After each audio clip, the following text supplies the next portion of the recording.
In today's episode, we'll be discussing a fascinating topic, the benefits of functionless applications. Yep, you heard that right. We'll be exploring how to reduce the number of Lambda functions. Don't worry, we still love Lambda. But let's be fair, reducing the number of Lambda functions can simplify your applications, resulting in lower latency, no cold starts, and cheaper costs. So today we'll learn how to use service proxies to forward requests directly to AWS services without the need for a Lambda function. My name is Owen, and I'm here with Luciano for another episode of the AWS Bites podcast.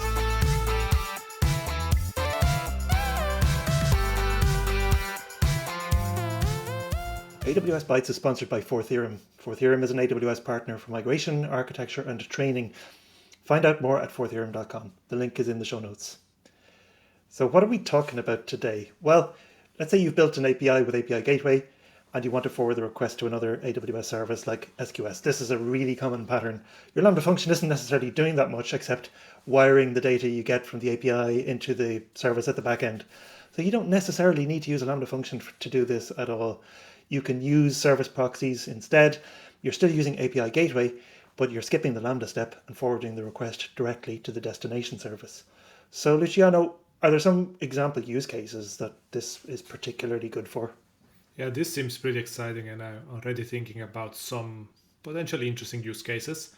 For instance, I'm thinking a very common one is you want to store click data on an e-commerce. Is one way we always mention, right?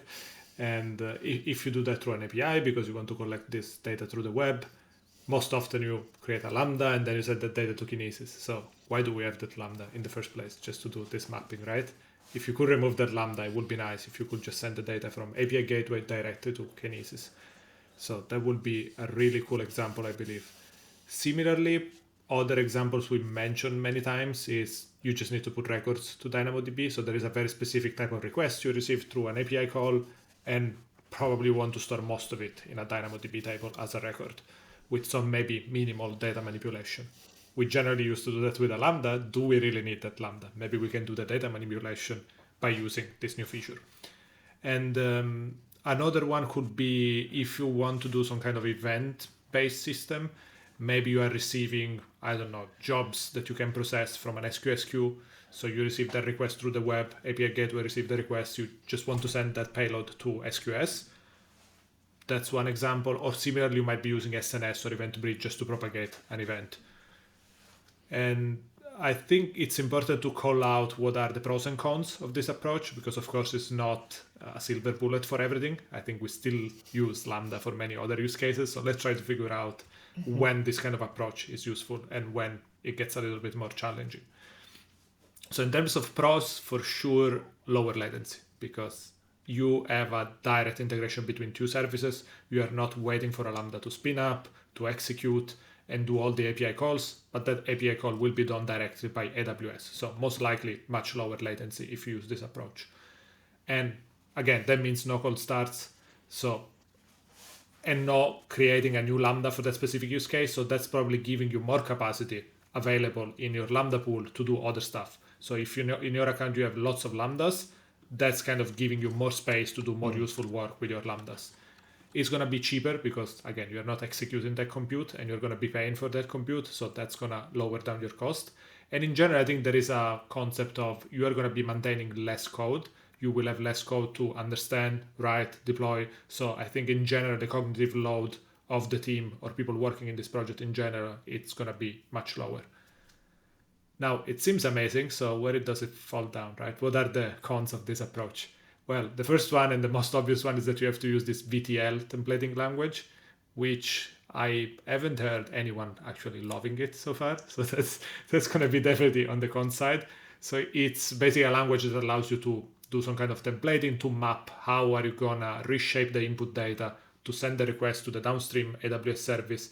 And then also you have to send a response back to the client. So how do you manipulate data to create that response as well? So to define all this mapping, you need to use VTL.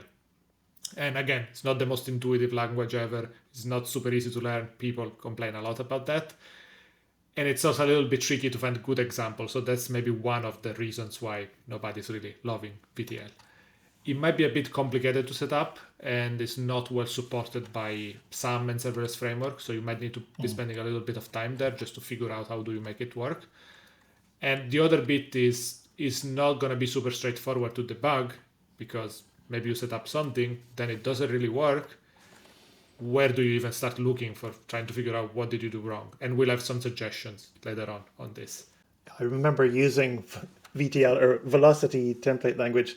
I think it was like back in 2006 or something like that. We're like building a custom reporting solution. So there's lots of templating languages out there. Velocity is one of the older ones. So it's an interesting choice. It's an Apache project from the Java ecosystem. And it's okay when you're just using it as a templating system. You have your inputs, you can run the template, generate the outputs. But when it's tightly integrated into API Gateway, it can definitely be difficult to troubleshoot. So the whole experience of building this end to end, let's give an example. Let's say you want to build an API to receive some data from a sensor.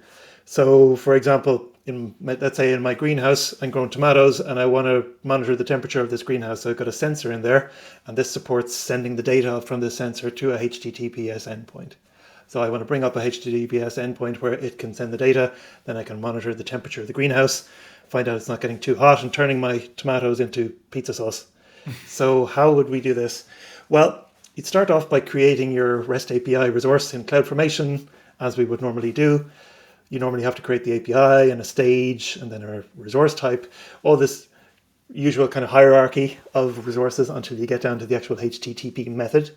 So at that point, you want to say, okay, here's my post action for this sensor readings resource.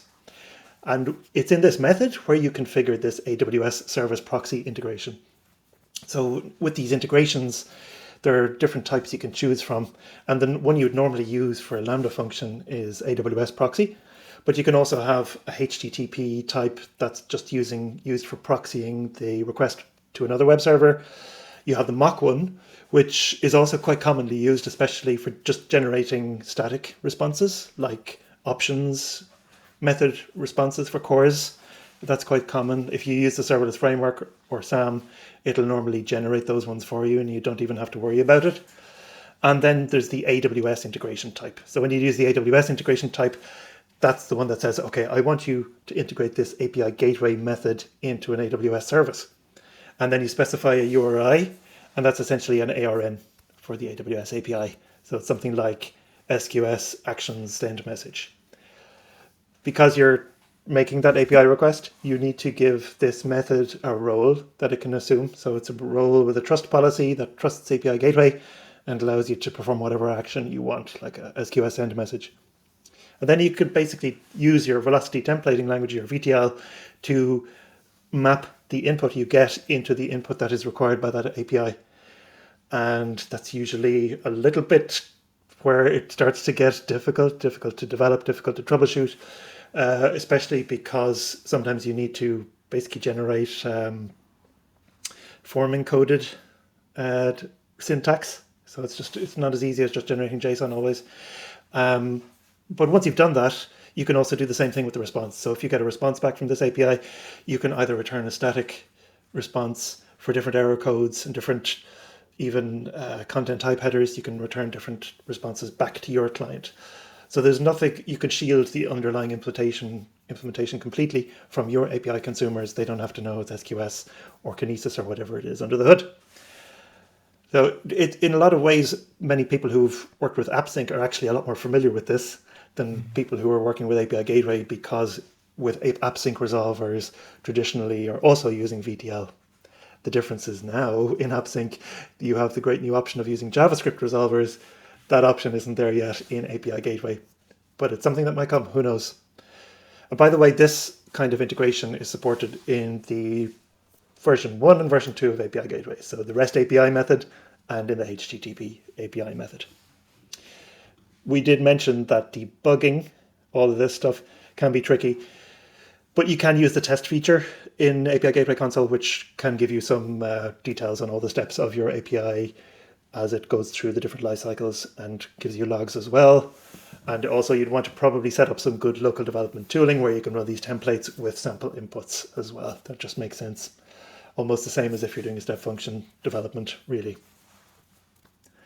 I think that's probably everything we can cover on the topic, but there are some really good resources out there actually. So there are some people who have been talking about this functionless approach to developing serverless applications. There's a really good blog post from a few years ago from Alex DeBrie with a great example of doing this with SNS. Sheen Brisals also has a great article on writing functionless applications, writing less code, and covers a lot of ways to reduce the number of lambda functions in your architecture, including a service proxy example. And there's a great article on this style of development as well from Paul Swail called Some Code is More Equal Than Others. So we'll link all of those in the show notes, and we're very interested to hear if anybody there has done something really cool with service proxies as well. Like growing tomatoes, right? So that's all we have for this episode. Thanks very much. Don't forget to like and subscribe, and we'll see you in the next episode.